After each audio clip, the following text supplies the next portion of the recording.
Paper was like gold in medieval times.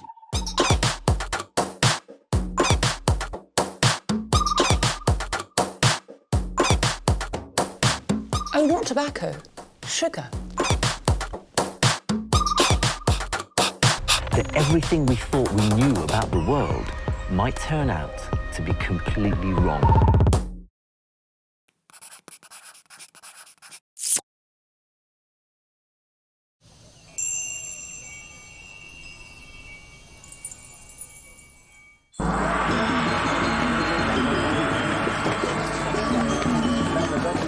The countdown to a Bali high wedding has begun.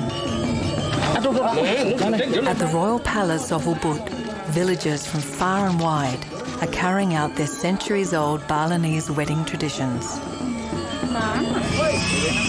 We've had about 6 pigs donated so far, but we need 2.5 tons of pigs.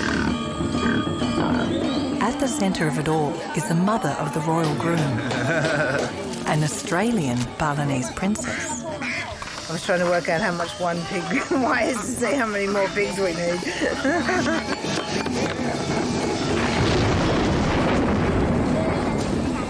Organising a wedding is stressful for any mother. It's pouring with rain. Yeah, that could be a problem.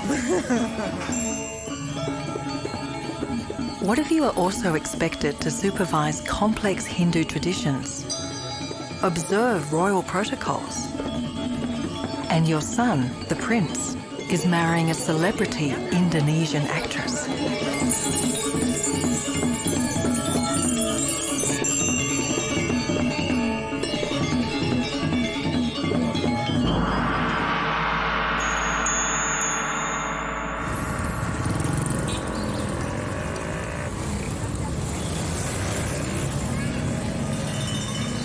With only a week to go before the big day, hundreds of villagers arrive daily with their donations of ritual offerings and food, tributes to their revered royal family. It's also a chance to get close to the celebrity bride. Happy Salma, adored Indonesian TV star. Nervous for my wedding. Excited too, and yeah. It's a whole new world for Happy, a Muslim from Java.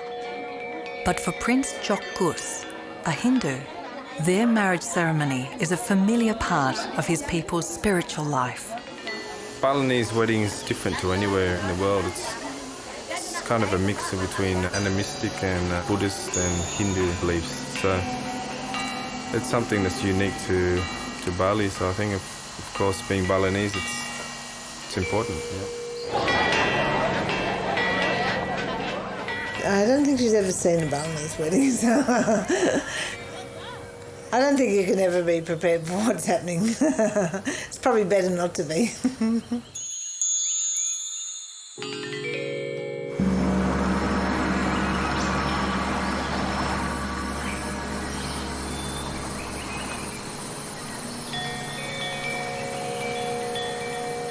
The head of this extended royal family of about 300 members is Princess Asri's husband, the groom's father. My name is Tjokorda Raka Kertiasa. I come from the warrior family. We can trace up to 24 generation back.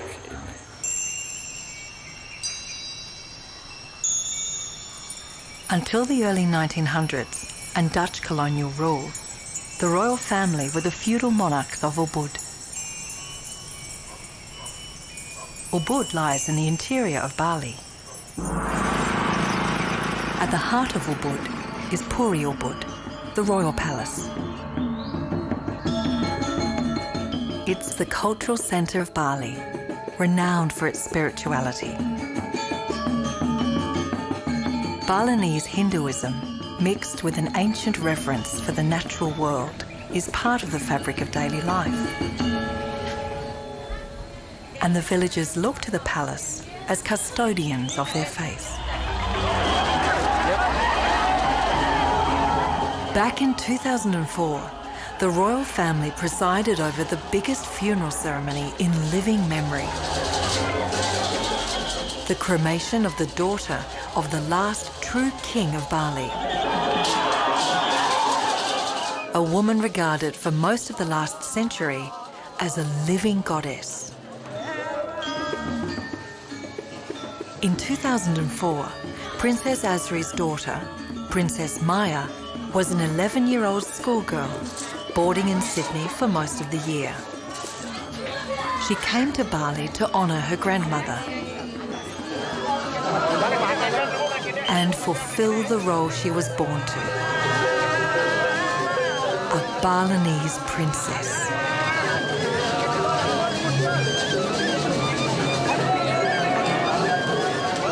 Ubud's royal ceremonies bring together thousands of local people. A community of over 69 villages.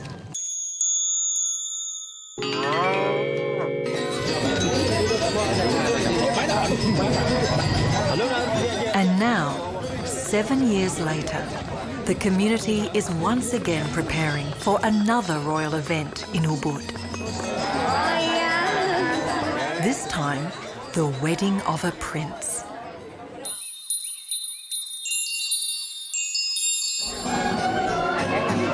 And today, Princess Asri and her husband, Prince Tjokorda are hosting a party for their royal family. And everyone is invited. Just having a sort of pre-wedding get-together of the family. Right now everyone's busy eating. Everything in Bali involves eating. As Princess Asri entertains her royal in-laws, it's a world away from the reception she received as a young bride-to-be 32 years ago. My name before I got married was Jane Gillespie. So, yeah, plain Jane. It was 1977, and the 23-year-old kindergarten teacher from Sydney, holidaying in Ubud, fell for the local children's theatre director, a prince. That's a long-time love story. It's destiny, yeah, in English, destiny, yeah. Jane's parents hadn't expected a holiday romance would lead to her marrying the Balinese prince. My father was fine about it. Actually, I remember him saying, well, you know, thank God he's not Australian. He wasn't a great Australia fan, my father. Lieutenant Colonel Rollo Gillespie, an ex-British intelligence agent, had made a life in Australia with his wife and 2 children. My father had been married before. He was quite a lot older than my mother, but not as old as Raka's father was. Raka grew up with 10 mothers and numerous siblings and things. Of course, I only grew up with one mother and one brother. As the youngest son of his father's 10th wife, the prince was expected to marry within the Balinese royal family. There was quite a lot of opposition to it and people trying to talk him out of it. They took my passport away and had me checked out in Interpol. Prince Tjokorda refused to bow to family pressure and in 1978 made an Australian commoner a Balinese princess.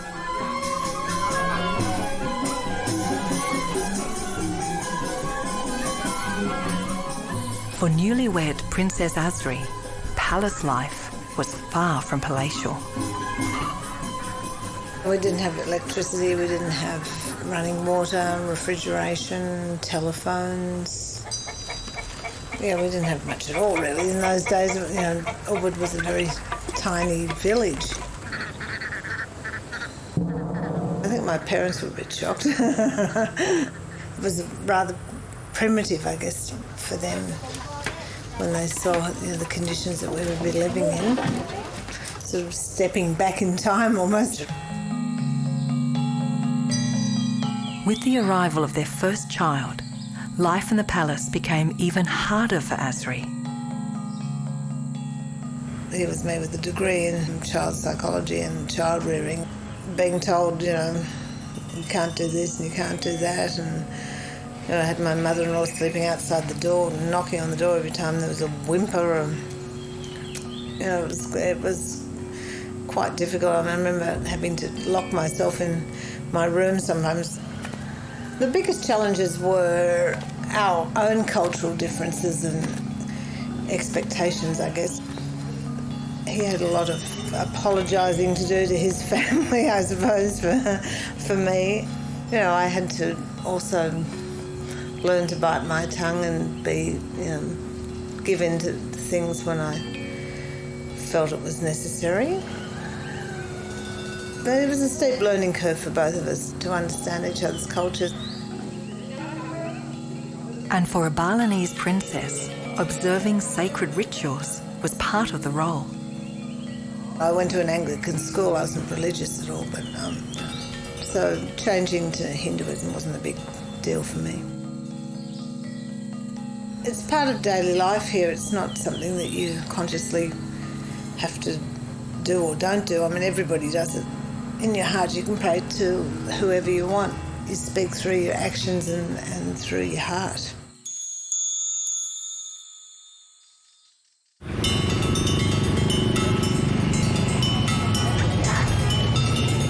"32 years on, and Asri's seen Ubud's tourism and prosperity transform the once rural community. Increased wealth means Balinese royal weddings are observed far more lavishly. Look at us. For Tjok and Happy, Asri's wedding portrait is a picture of days long gone. More simple. Yeah, but much smaller. Yeah, but I like this one. All over Bali, it's not just in our family. People are much more affluent and they spend their money on ceremonies, so it's more of a big show now than it was in those days. Oh, well, that's it.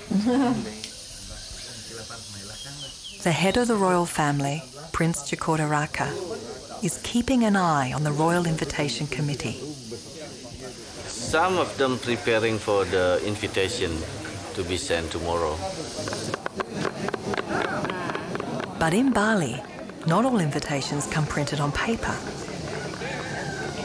The groom's father and older brother, Prince Tjok, are supervising the preparation of invitations made of food. These are like a cultural invitation. This is the traditional way that you send out an invitation to family and to other people within, your sort of cultural circle. While the women are busy making elaborate decorative offerings for the wedding, it's traditionally the men who prepare these customary food invitations. There are strict conventions to observe with the pork satay.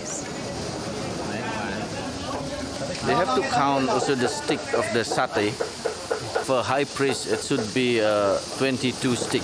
For the more important person, then becomes 16 stick. Then becomes recognized how important the person is sending the food. They'll go out in pickup trucks all over the place and they'll deliver them personally.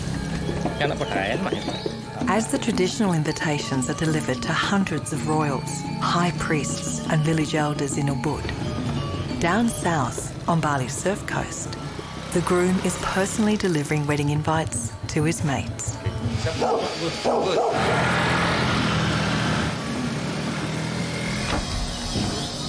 No more chicks for you, matey.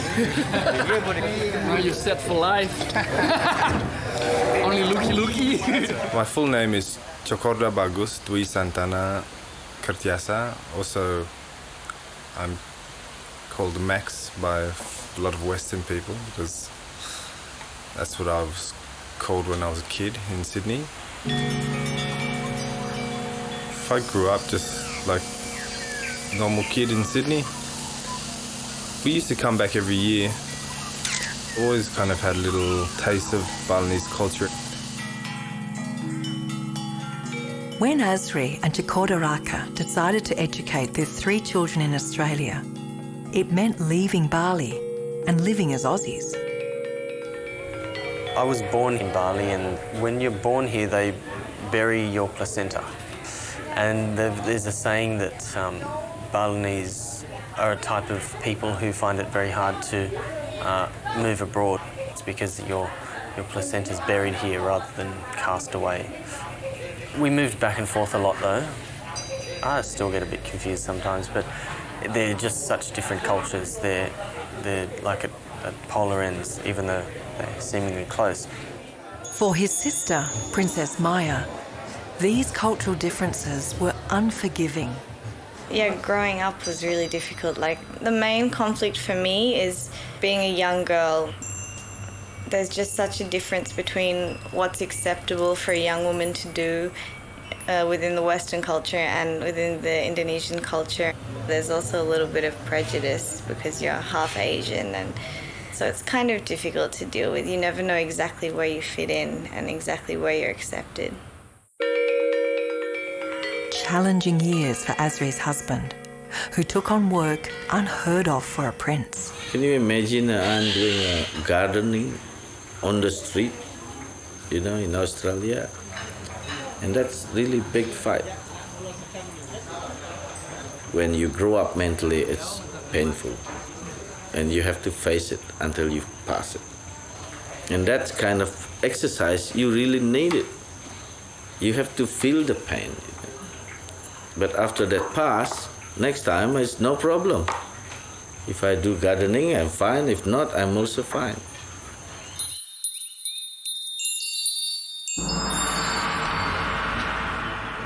With the royal family now permanently back in Bali for over a decade, Prince Tjokorda has become the head of culture and religion in Ubud, with the title of the Wise One. And nowadays, they often also have to consult with me because I've been living in the West. That's gives me some new perspective here in the modern time without losing the essence of our culture.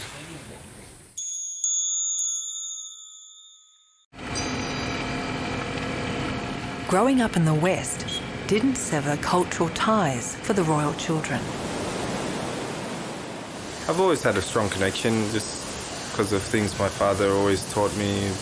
Bali's your home and your ancestors and everything. As a teenager, Max left Sydney to live permanently in Bali as Prince Tjok.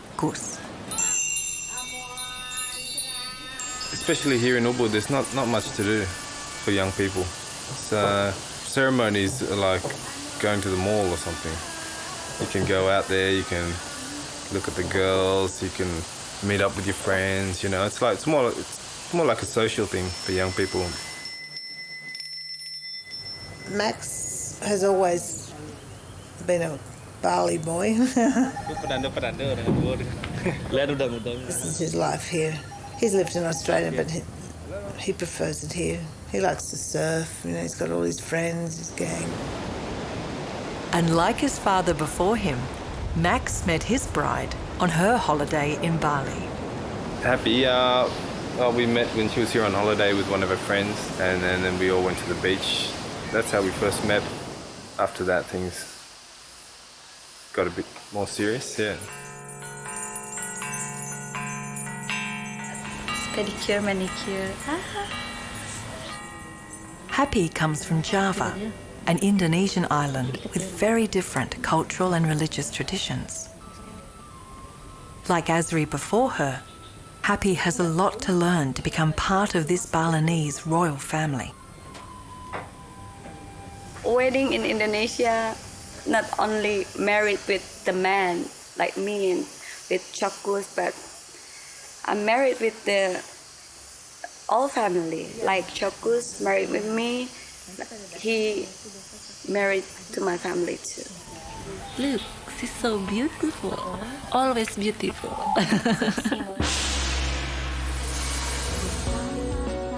And for Happy Salma, the TV star.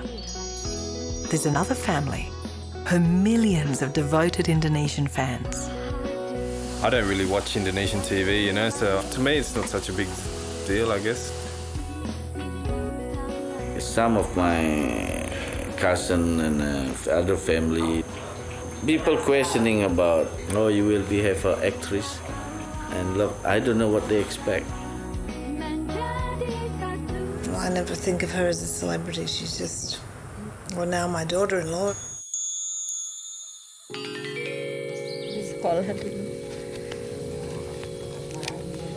I remember in my high school. Supervised by Princess Wiwied, her sister-in-law-to-be, Happy is on a crash cultural course, learning how to make Hindu offerings for her royal wedding. Bali is still different, and they really have strong personality, and they really have a strong energy, so I still learn. First time. I'm so lucky I have her. Yeah.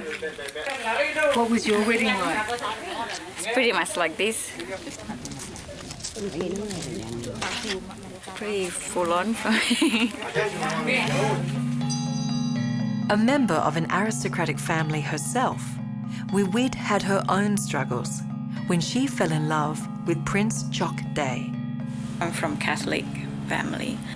When I moved to Bali and then hang out with him, you know, got a Balinese boyfriend, and he's Hindu, and my family kind of thought, oh, you know, he's Hindu. I used to work chiropractor clinic in Kuta. He was one of the patients. Chiropractor, they fix their back. He got a broken heart, so I had to fix it.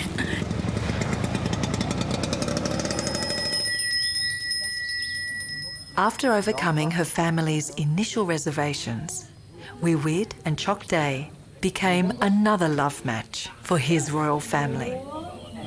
We're rebels. Yeah, that's probably something that we learnt from our father. The traditional accepted thing to do is to marry within the same class, someone from the same regional palace or the neighbouring palaces. There's still a lot of alliance forming, and even today a lot of the young generation are still doing that. 83-year-old royal matriarch Tjok's grandmother married a prince who already had 9 other wives. Asri's mother-in-law was the 10th wife of a much older husband. I was the youngest in my family. My father, I heard from my oldest half-sister, he had about 10 wives. Polygamy is part of traditional Balinese royal life. Well, a lot of people had said to him, oh, well, you know, that's okay, you can have her, but, you know, get a real wife too, a Balinese wife. I just made it obvious to him that if he wanted to have another wife, that was fine, but he couldn't have 2. I'm not going to be number 1 wife and have number 2 wife. I'll be the ex-wife. My brother-in-law had 2 wives, and that doesn't work. I mean, it never works, no matter what they say. Even Balinese women don't like sharing. I never talk about it. I never also think about it. For royal husbands, taking another wife is very much a personal decision. Obviously, I don't want that to happen. Again, it's just up to Tjok. Like, you decide if you think you need another one. No, I think, yeah, we all know that we just want to be the only one. But then, yeah.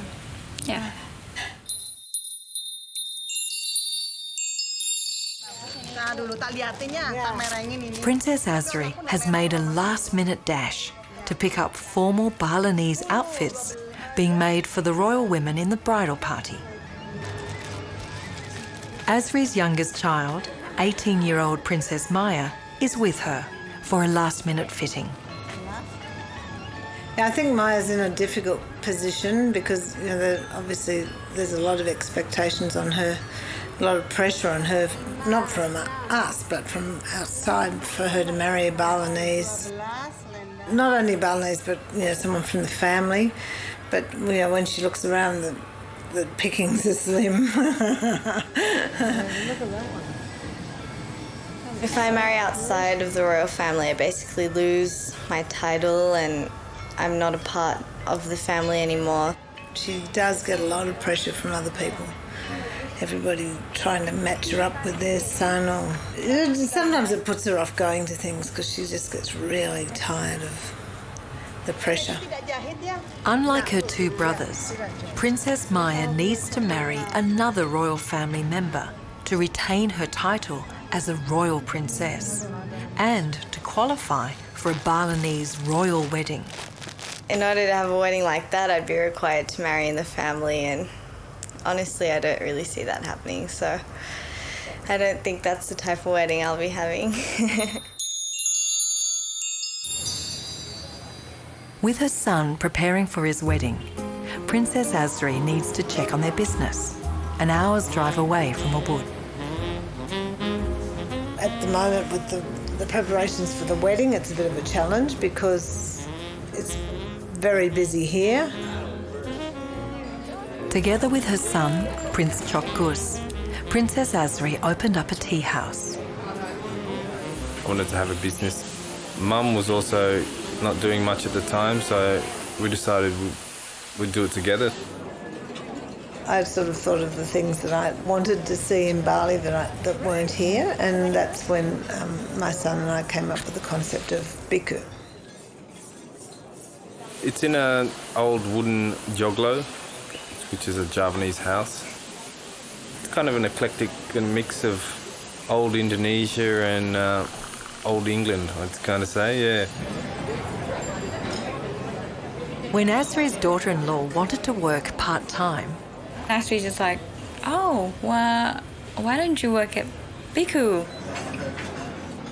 So now become involved with the customer, with all the stuff, the kitchen and everything. And then also I love making the cupcake.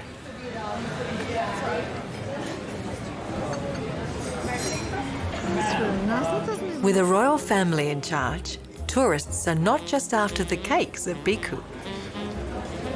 Oh, which one is the princess? And then I'm like, that's the princess.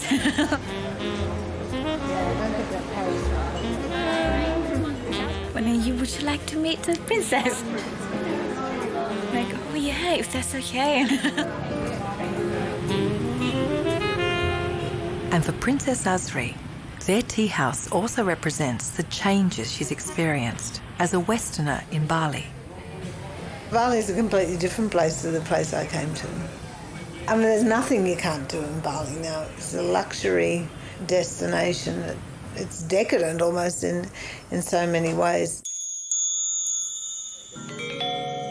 While the tourists enjoy themselves, the Balinese people put their traditional responsibilities first.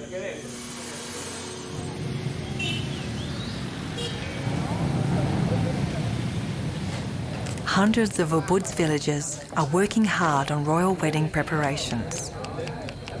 Like their many offerings to the Balinese Hindu gods, this work is a sign of respect and appreciation. Most are this donation, and the workers is also all volunteer. So that's how our tradition to keep the culture alive.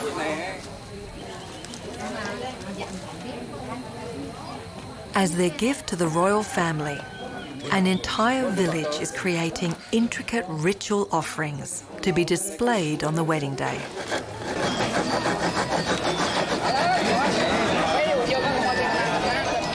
The offering making will take days, time the people of the village would normally spend working in their rice fields or in paid jobs. Gusti Ketut Suparto Gati, Igusti Rai Palguna Putra, Igusti Made Bale Puturamo, Sarang Ras. A replica temple is being made from pork fat and satay, complete complete with umbrellas made from innards.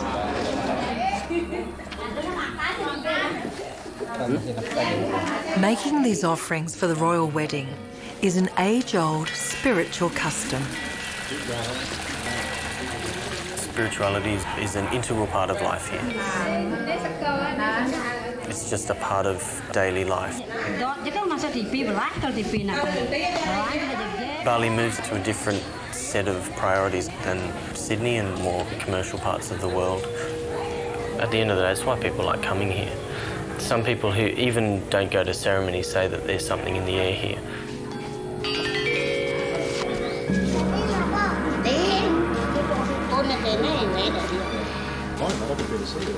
The villagers have sculpted a macrocosmos, knowing that the gods and the ancestors will also appreciate the beauty of their art.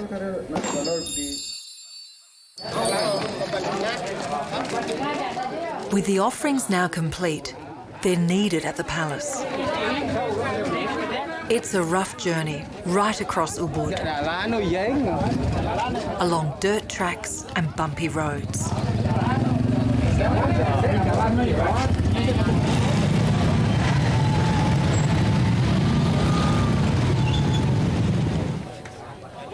The offerings arrive at the palace in bits and pieces.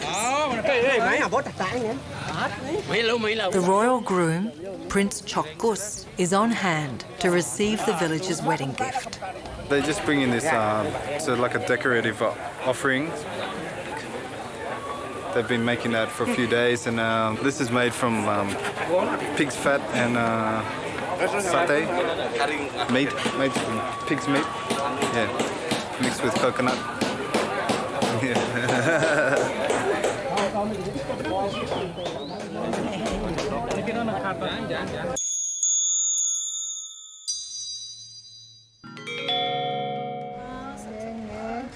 With 2,000 guests expected, Prince Tjokorda and Princess Asri are making a personal visit to the wedding caterers. He just suggests us to have a taste. She said this is the most popular vegetable, the fern and the stuffed fruit leaf. Minced kind of and wrapped by banana leaf, and they steam it. Yeah, you have to try it. Princess Asri is no stranger to organising large events under pressure. When the terrorist bombing struck Bali in 2002, killing and injuring hundreds of tourists and locals, Asri threw herself into helping with the aftermath. At the crisis time, helping in the hospital and then fundraising and helping in whatever ways we could after the bomb. It was hard sometimes to be an Australian. Australians seem to take it on as their tragedy, whereas actually it was a Balinese tragedy. People forgot the Indonesians that died in it. It affected a lot more Indonesians than it did Australians. They were left with nothing. So I had tried to help the widows of the Indonesians that were killed there, and on an ongoing thing. It wasn't just once. I mean, I try and help wherever I can, but not as part of the royal family, just as me.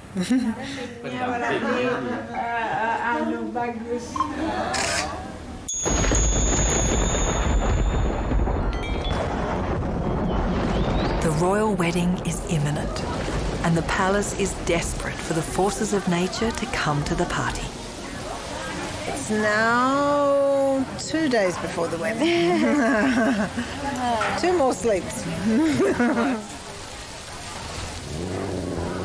It's pouring with rain. Yeah, that could be a problem. We'll have rain stoppers on the day, so hopefully that'll work. The rain stoppers are Balinese mystics. The groom's older brother has this mystic already at work. This man is the rain stopper. He's just here seeing how things are going and looking after, I guess, the the unseen world. So, I mean, yeah, the rain is one thing. There's all sorts of other things that he can see that we can't see. Yeah. Yeah, the sun just came out. The sun's coming out. Happy and nervous, but excited. Can't wait. Can't wait till it's over.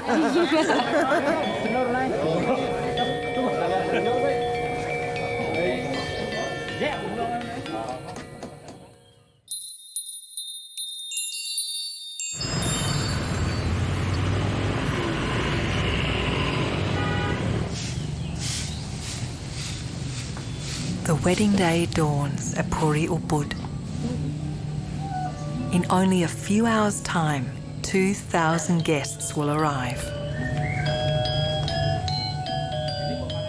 They'll witness ancient marriage rituals unique to Bali. And the pressure is on for Happy, who's never even seen the ceremonies before. It's the big day today, yeah. A bit nervous, yeah. Didn't sleep so well last night, so yeah. And how's Happy? Yeah, she's pretty nervous too, I think. She seems a bit stressed out at the moment, yeah. Happy's feeling more than wedding day nerves. Her Muslim background hasn't prepared her for the Balinese rituals that Princess Asri also found foreign. I was from an Anglican background. My other daughter-in-law is Catholic. We've all adapted and she'll adapt to Balinese beliefs and customs. Because I know what it's like then, I want to be there for her. Prince Tjokorda Raka, as head of the royal family, arrives for a last-minute inspection.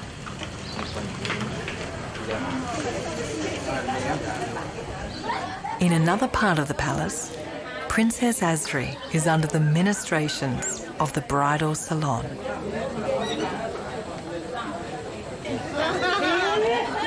I think I'm placed in the family now. I think I'm fully embedded in there. And, some people accepted me, some people didn't, some people never did.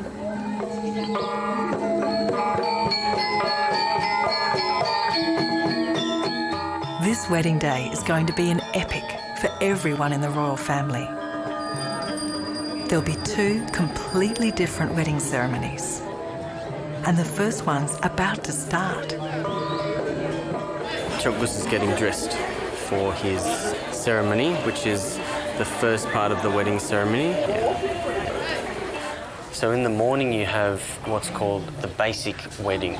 So anyone can have this basic wedding in the morning and they can be married.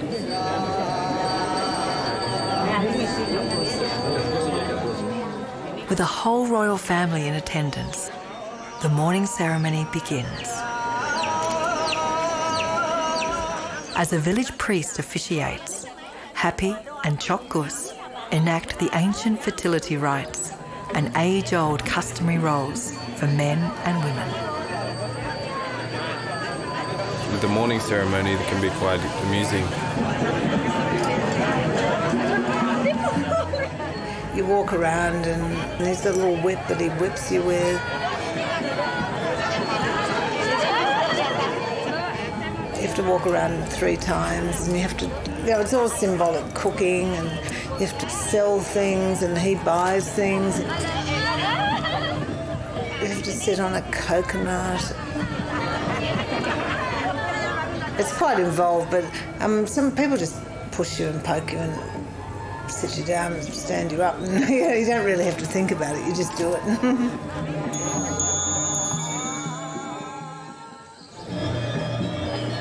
According to Balinese tradition, the couple are now married. But this is no ordinary wedding, and grander royal rituals are about to take place. But holding a press conference in the middle of the wedding day isn't a part of royal tradition. Bagus, boleh kok kalau saya mau masih mau kerja bolak-balik. When the groom is a prince and the bride a star. The media won't be denied. Keliling lautan Mediterania. Bisa 2 bulan pergi. Prince Tjokorda has found the right girl for him. I went out with a few Aussie girls. I always felt a bit too much difference. People just wholly Western, I think. I didn't find that much of a connection. Like his older brother, Tjokorda has also married an Indonesian bride. They've always steered towards Asian, usually Indonesian women. Maybe that they've seen how difficult it was for me and they wouldn't want to put anyone through that. Pengennya juga jangan sampai ada saya di sini. Maybe we saw how hard it was for Mum to adapt here because it was a huge change. She had to learn 2 new languages and learn how to speak to different people, and seeing her come through it the way she did was something that gave us the inspiration. We both married people who aren't Balinese as well, so they have to adapt and they have to change a lot to life here. But I guess it's a little bit easier for me.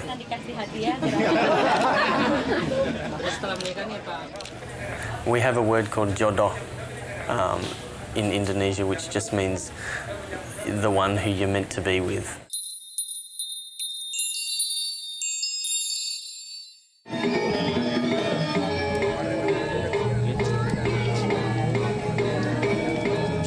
A whole new guest list of VIPs is arriving to witness the high wedding. Old friends and the Australian consul, my hairdresser.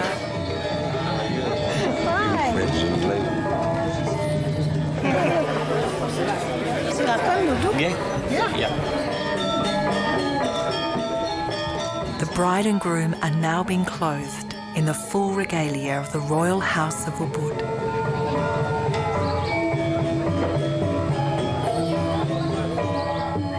I'm not too sure about the lipstick. When no one's looking, I'm gonna try and rub it off. Besides that, it's alright. It's not too bad. Yeah, I think I can handle it for a few hours. Yeah. I think it's worse for the girls. The bride's crown is layers and layers of gold flowers, weighing kilos when finished. It's so heavy. It's so heavy and I don't know. I can't see the mirror. Like his bride's regalia, the groom will wear the traditional high outfit, only seen in the palace of Ubud.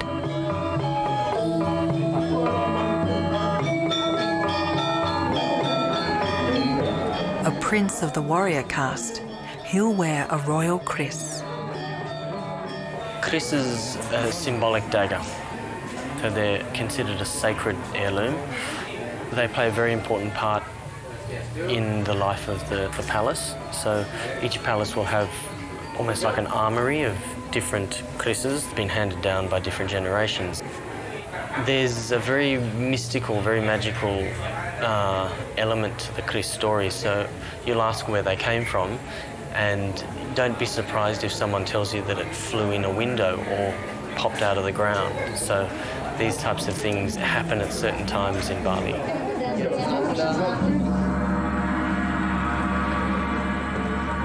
If a royal marries a royal, you get carried on the shoulders of your helpers, 2 big strong guys from the village. But if you marry someone who's not from the royal family, you have to walk. So we've all walked.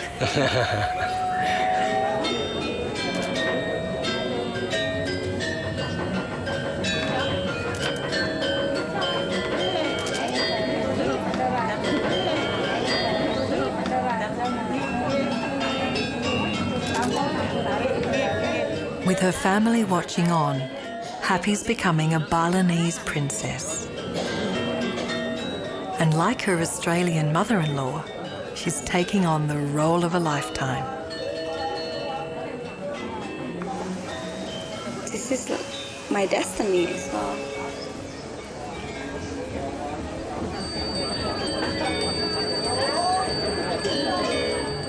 The high caste Brahmin priest bestows blessings and holy water on the couple. In this rite of passage, Prince Tjok is formally accepting his cultural obligations. I still got a lot to learn, but most people, they start to learn more after they get married and they have to be more involved with the community. It's just a process that keeps going on, you know. As the royal couple embark on their life together in Bali, Princess Asri knows what they'll face. Happy will find it challenging to be part of Balinese culture. You know, it's quite demanding for anyone who hasn't been born in and bred with it. And for him, I guess that he'll be negotiating throughout the whole thing, which is also difficult.